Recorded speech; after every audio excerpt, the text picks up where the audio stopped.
Good morning students. BSc third year dynamics की unit number second चल रही थी हमारे पास। यूनिट नंबर सेकंड का पार्ट थर्ड पढ़ेंगे अब अपन।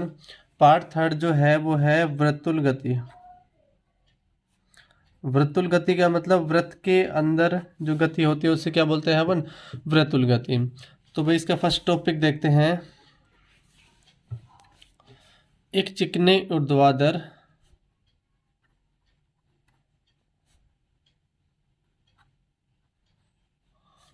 वृत्त के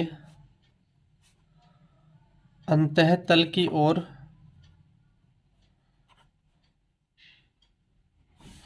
कण की गति।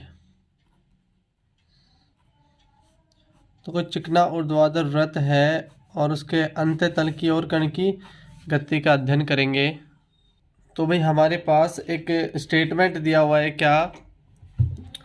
एक चिकने ऊर्ध्वाधर वृत्त के सबसे नीचे के बिंदु से कण की किसी वेग से फेंका गया है और जो वृत्त के अंदर की ओर गमन करता है उसकी गति की विवेचना कीजिए। तो भाई आपके पास एक डायग्राम है सामने कि जिसकी त्रिज्या एक वृत्त है और उसकी त्रिज्या है ए।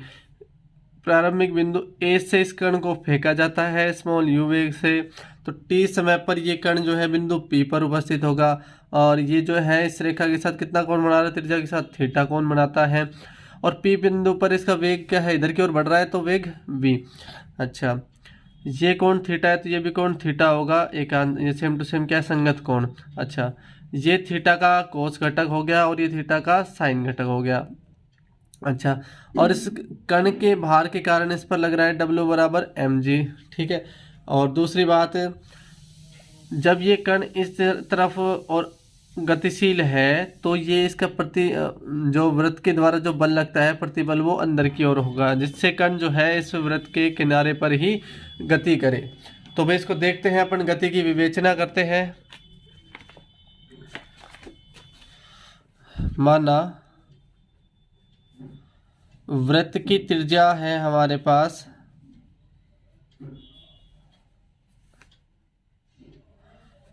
कण को वृत्त के निम्नतम बिंदु ए से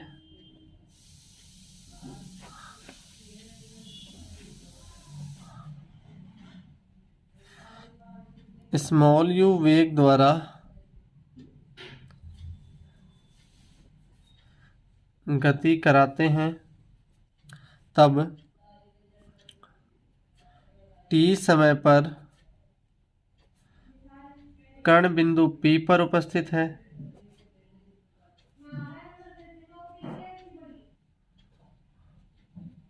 टी समय पर कण बिंदु P पर उपस्थित होगा जहां कण का वेग जो है v है। कण का वेग v है एवं ये जो कोण बन रहा है AOP, ये थीटा कोण बनेगा। कोण AOP बराबर थीटा। तो कण पर स्पर्श रेखीय गति द्वारा कण पर स्पर्श रेखीय गति का समीकरण, स्पर्श रेखीय गति का समीकरण हो जाएगा md2x/dt² is equal to minus का mg साइन थीटा।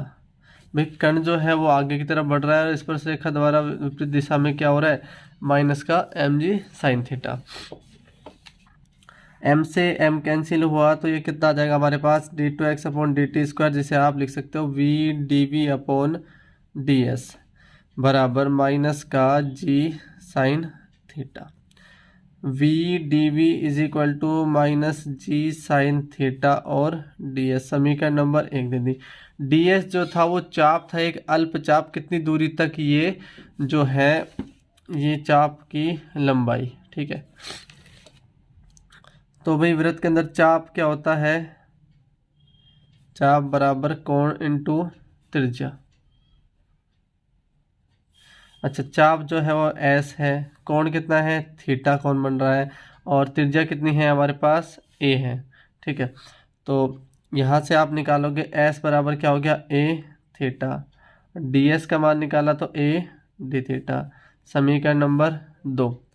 समीकरण 1 और 2 से मान रखेंगे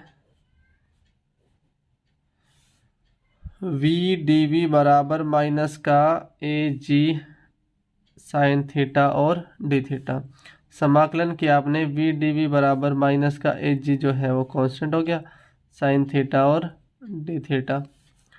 वी स्क्वायर बाई टू बराबर, ये साइन थीटा का समाकलन होता है माइनस कोस थीटा, तो माइनस माइनस हो गया plus A G cos theta plus सी। समीकरण नंबर आ गए हमारे पास 3। प्रारंभ में भाई प्रारंभिक कंडीशन जो थी, बिंदु ए पर स्थित था कर्ण, और बिंदु ए पर यानी टी बराबर 0 पर कोई कोण नहीं बन रहा, थीटा बराबर 0, और वेग जो है वो किसके बराबर था, यू के बराबर था। यहाँ से आ गया यू स्क्वायर बाई टू और ए जी कोस 0 प्लस सी।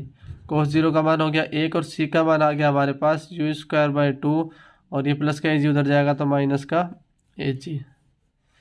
समीकरण नंबर 3 से, और समीकरण नंबर 3 जो है हमारे पास ये, इसमें सी का मान रखेंगे A U square by two minus A G. V square by two बराबर A G cos theta plus U square by two minus का ए जी।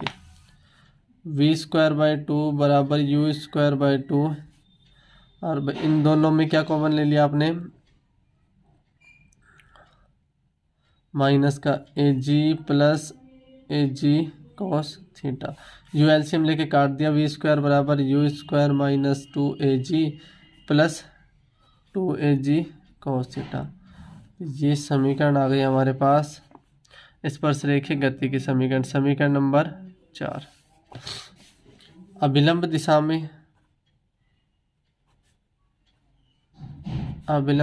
में गति की समीकरण से m d two x upon D T square is equal to, अभिलंब दिशा में क्या है भाई, किस द्वारा संतुष्ट हो रहा है, देखो एम जी कोस थीटा जो है आर द्वारा संतुष्ट हो रहा है, इसका मतलब आर अंदर की ओर लग रहा है, तो माइनस में क्या लग रहा है, एम जी कोस थीटा। तो अभिलंबिक बल R minus M G cos theta. और भाई अभिलंबिक त्वरण जो है वो क्या जानते हैं हम,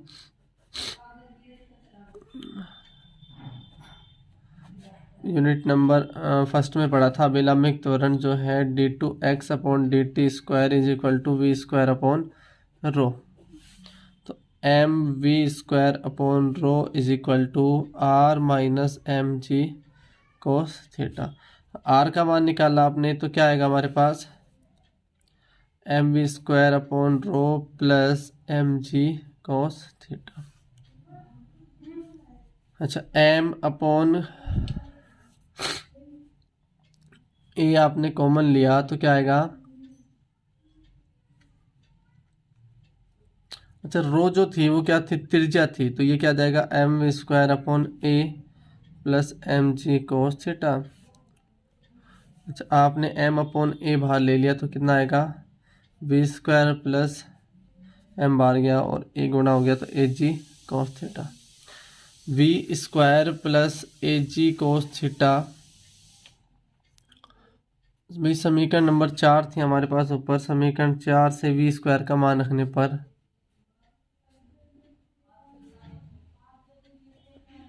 तो ये आ गया आर बराबर M upon A, V square की जगह U square minus two A G plus two A G cos theta plus A G cos theta.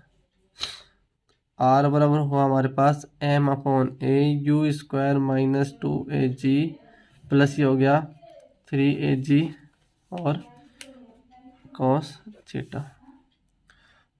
ये आई अपने पास समीकरण नंबर 4 लास्ट थी, तो ये हो गई समीकरण नंबर 5। भैया यदि थीटा बराबर थीटा 1 हो तो वेग 0 हो जाएगा, वेग v बराबर 0। तो दो कंडीशन देखते हैं अपन इसमें।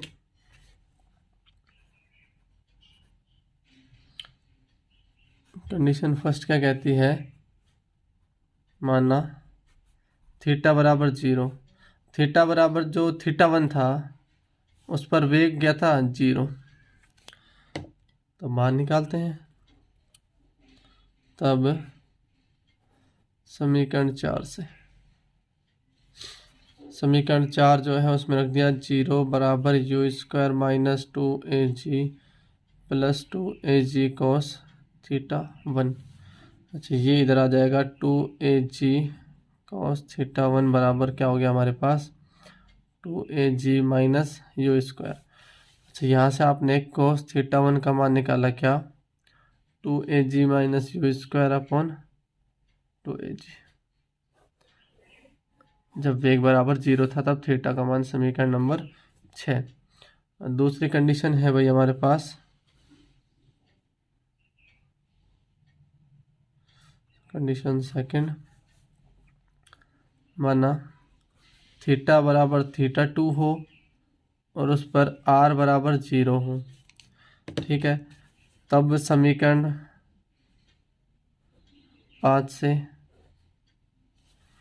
r बराबर 0 बराबर m upon a u² minus 2AG plus 3AG cos theta की जगह थीटा 2 का मान निकालना है। ये इधर जाएगा 0 हो जाएगा और ये ऐसे कैसे, तो 2 या 3AG कॉस थीटा 2 बराबर आ गया हमारे पास 2AG minus u²। Cos theta 2 का मान आया 2AG minus u² upon 3AG। ये दोनों कंडीशन में थीटा का मान निकाला। अब भाई केस फर्स्ट है इसी के अंतर्गत, ये कंडीशन थी जब v बराबर 0 हो और r बराबर 0 हो। अब भाई केस फर्स्ट 3-4 केस हैं। यदि r से पहले v लोप हो जाए, यदि r से पहले v लोप हो जाए, इसका मतलब r तो बाद में विलुप्त हो, उससे पहले क्या हो जाए वेग का मान 0 हो जाए। सबसे पहली कंडीशन ये देखते हैं अपन। तो इसका मतलब क्या होगा, अर्थात थीटा r से पहले v लोप हो रहा है, इसका मतलब थीटा 1 का मान छोटा है, थीटा 2 का मान ज़्यादा है। यानी तो थीटा 2 पे जो है वो r0 होता है, तो r क्या बाद में 0 होगा, सबसे पहले क्या 0 हो जाएगा ये थीटा 1। तो दोनों पक्षों में कोस लिया अपन ने, कोस थीटा 1, और ये आ जाएगा अपने पास क्या भाई थीटा 1, सॉरी इसमें थीटा 1 का मान जैसे कम होगा तो कोस थीटा का मान क्या होगा ज़्यादा, और थीटा 2 का मान ज़्यादा होगा तो कोस का मान क्या होगा कम, क्योंकि कोस 0 पर 1 रहता है, कोस 90 पर क्या होता है 0। तो विपरीत मान होगा समीकरण नंबर 6 और 7 से मान रखने पर। 6 और 7 से मान रखा, कोस थीटा का मान तो आया हमारे पास क्या 2AG minus u² upon 2AG, और ये मान greater then 2AG minus u² upon 3AG। AG से AG कैंसिल हुआ और अपने पास आ गया क्रॉस मल्टीप्लाई किया अपन ने 2AG माइनस u² इंटू 3, और 2 से मल्टीप्लाई होगा 2AG minus u², 6AG minus 3u², 4AG minus 2u², minus का 3 उधर चला जाएगा, 4AG इधर आ जाएगा, 3u² माइनस 2u²। ये हो गया अपने पास क्या 2AG ग्रेटर देन u²। यहाँ u² इज लेस देन क्या है 2AG, u² जो है 2AG से छोटा है, तब कोस थीटा 1 का मान क्या होगा भाई, कोस थीटा 1 जो था वो कितना था अपने पास 2AG माइनस u² का मान छोटा है तो ये मान क्या होगा पॉजिटिव, अर्थात cos theta 1 is greater than 0। और थीटा 1 का मान जो है 0 से बड़ा है, 0 से बड़ा होने का मतलब थीटा 1 जो है वो किससे छोटा है 90 डिग्री से, क्योंकि कोस 90 पे तो 0 जाता है, 0 से बड़ा मान आ रहा है, इसका मतलब थीटा का मान 90 से छोटा है। अर्थात कण क्षैतिज तल तक नहीं पहुंचेगा। अर्थात इसका मतलब क्या है भाई, कण जो है थीटा का मान किसके बराबर आ रहा है, 90 से छोटा। इसका मतलब कण जो है उस बिंदु तक नहीं पहुंचेगा और इस बिंदु पर पहुंचने के बाद कण सीधा वापस आ जाएगा। तो इसलिए क्षैतिज तल तक नहीं पहुंचेगा, कण इसी पथ में क्या है, गति करेगा। इस स्थिति में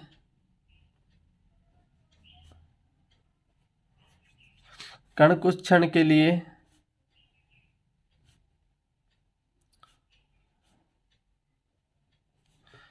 विराम अवस्था में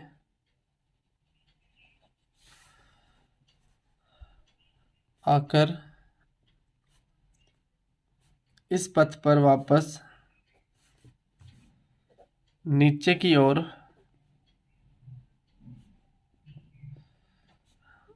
गति करने लगता है। साथ ही थीटा के स्थान पर माइनस थीटा रखा जाए तब भी समीकरण नहीं बदलती है। अतः ऊर्ध्वाधर व्यास के दोनों ओर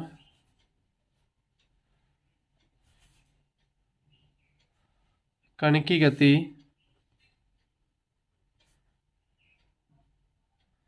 एक समान है।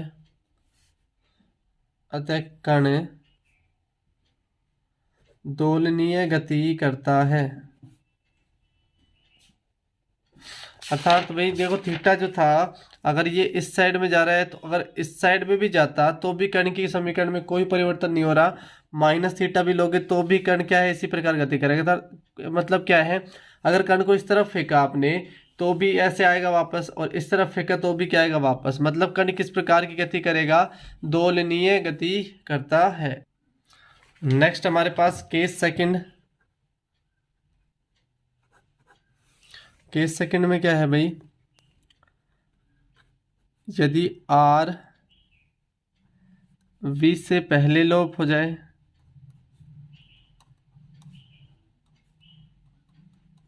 इसका मतलब आर सबसे पहले विलुप्त हो जाए और वी बाद में हो। और आर कब था, जब थीटा बराबर क्या था, थीटा 2। सबसे पहले भाई साथ साथ के बारे में पढ़ते हैं। आर व वी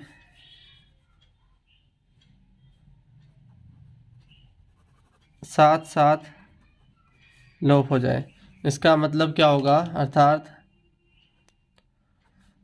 थीटा 1 बराबर थीटा 2, और यह आ गया कॉस थीटा 1 बराबर कॉस थीटा 2। तो कोस थीटा 1 का मान था अपने पास 2 AG minus you square upon 2AG बराबर 2AG minus you square upon 3AG। इससे कैंसिल हुआ और ये आ गया अपने पास 3 को इससे मल्टीप्लाई किया, 6AG माइनस 3U स्क्वायर बराबर 4AG minus 2U square. 6AG में से 4AG माइनस किया तो इधर हो गया 2AG और ये हो गया यू स्क्वायर। तो यू स्क्वायर बराबर 2AG वाली कंडीशन पे थीटा 1 बराबर थीटा 2 आता है, और जिसका मान क्या होता है, पाई/2। पाई/2 पर मान दोनों क्या होंगे, बराबर।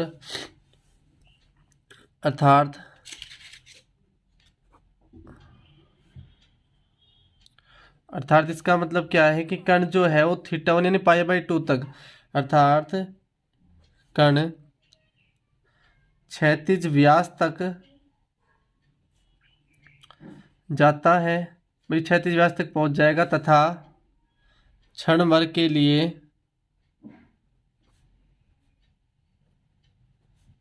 विराम अवस्था में आकर अपने पथ पर नीचे की ओर वापस चलना प्रारंभ कर देता है।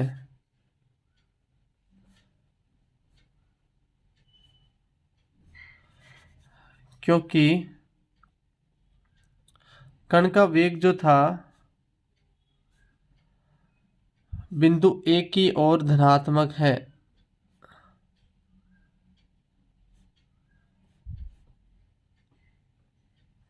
इसलिए वह गति करता हुआ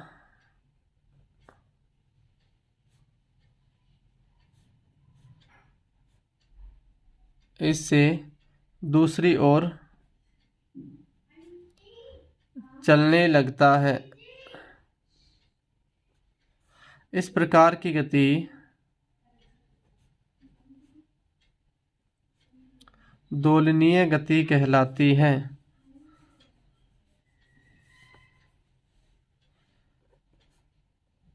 तो भाई इस प्रकार की गति, जैसे ये कण 90 डिग्री पे गया तो वापस आ जाएगा और फिर जाएगा वापस आ जाएगा, इसका मतलब ये गति होगी वो भी क्या होगी, दोलनीय गति होगी।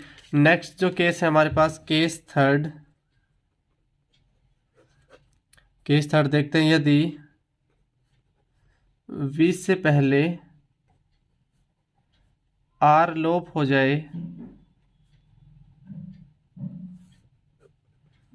v से पहले किसका लोप हो जाए, r का, अर्थात r का लोप हो जाएगा तो इसका मतलब क्या है, θ1 का मान ज़्यादा है, θ2 का मान, θ2 जो था वो r था, मतलब r किस पर 0 था, θ2 पर। तो भाई cos θ1 का मान क्या होगा, कम cos θ2 से। 2ag minus you square upon 2ag, इसका मान किससे छोटा है, 2ag minus you square upon 3ag से। तो इस कंडीशन को आपने सोल्व किया तो कितना आएगा हमारे पास, 2ag is less than you square से छोटा। और यू स्क्वायर से अगर छोटा मान होगा तो cos θ2 क्या होगा, θ2 क्या होगा, वो नेगेटिव वैल्यू होगी। नेगेटिव वैल्यू का मतलब θ2 का मान क्या है, 90 से बड़ा। 90 से बड़ा जो होता है वो द्वितीय चतुर्थांश में आता है मान, और वो कोस के लिए नेगेटिव वैल्यू निकालता है। इस स्थिति में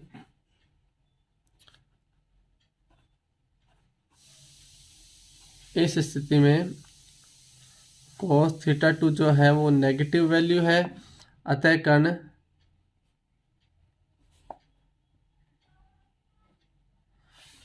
क्षैतिज व्यास के ऊपर तक जाता है तथा थीटा बराबर θ2 पर वृत्त को छोड़ देता है तथा उसके पश्चात गुरुत्वाकर्षण के अधीन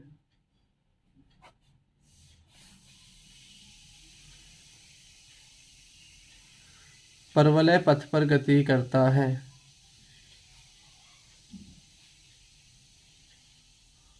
मैं थीटा बराबर θ2 पर, जैसे अपने ये जो गति थी ये यहाँ तक क्षैतिज व्यास तक पहुँचा, उसके बाद क्या होगा भाई, कण जो है इस वृत्त को छोड़ देगा और किस प्रकार, सीधा क्या है, गुरुत्वाकर्षण के अधीन गति करेगा।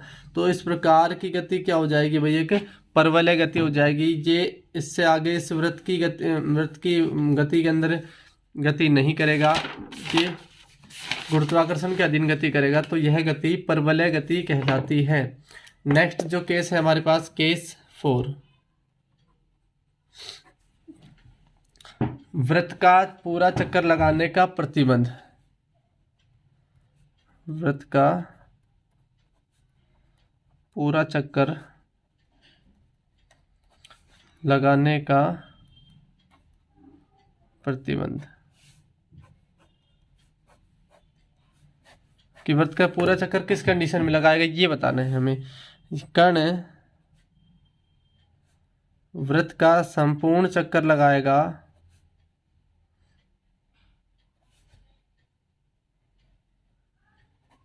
यदि थीटा का मान क्या हो, पाई, और वेग का मान क्या हो, ग्रेटर देन 0, आर का मान भी क्या हो, ग्रेटर देन 0, मतलब वेग भी 0 नहीं होगा और आर जो उसका प्रतिबल जो कण को अपने अंदर गति में बांधे रखेगा। तो समीकरण नंबर 4 से, एक बार 4 से देखते हैं तो v का मान क्या है, वी स्क्वायर बराबर you square minus 2ag plus 2ag cos theta. v का मान ग्रेटर देन 0 है तो v square is obviously greater than 0 होगा, तो यानी u square minus 2ag plus 2ag cos theta की जगह क्या होना चाहिए, pi. Is always greater than 0 होगा। इसका मतलब u square minus 2AG cos pi का मान, कोस पाई का मान कितना होता है -1, ये हो गया -2AG greater than 0। You square minus 4AG is greater than 0, तो यू स्क्वायर का जो मान होगा 4AG से बड़ा होगा। इसको देते हैं अपन समीकरण फर्स्ट। ये तो 4 से था। अब समीकरण 5 में जो था r का मान था r इज ग्रेटर देन 0, यानी m/a you square minus 2AG plus 3AG और cos थीटा की जगह पाई इज ग्रेटर देन 0। तो ये 0 से उधर मल्टीप्लाई होगा, you square minus 2AG minus 3AG is greater than 0। You square minus 5AG is greater than 0, you square is greater than 5AG। ये आ गई समीकरण सेकंड। इससे स्पष्ट है कि इन दो समीकरणों से स्पष्ट है कि you square is greater than 5AG होगा तो बिंदु P पर v इज ग्रेटर देन 0 और r इज ग्रेटर देन 0 होगा, एवं कण जो है वो वृत्त का पूर्ण चक्कर लगाएगा, और यदि यू स्क्वायर बराबर 5AG हो तो बिंदु B पर वेग बराबर 0 लेकिन r बराबर 0 हो जाएगा। इस अवस्था में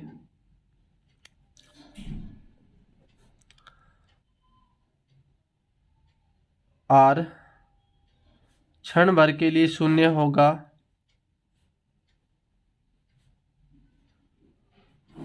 लेकिन कण वृत्त का पूर्ण चक्र लगाएगा,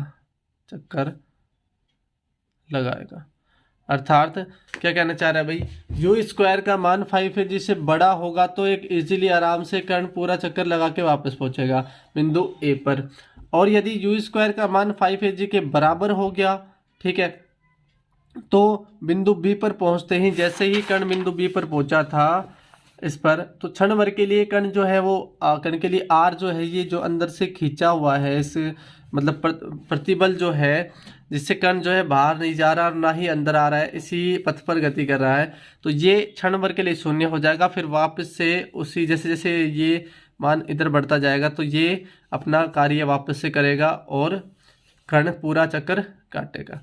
तो इस प्रकार हमने वृत्तुल गति के बारे में पढ़ा। किसी चिकने ऊर्ध्वाधर वृत्त के अंदर तल के ऊपर गति पढ़ी अपन ने।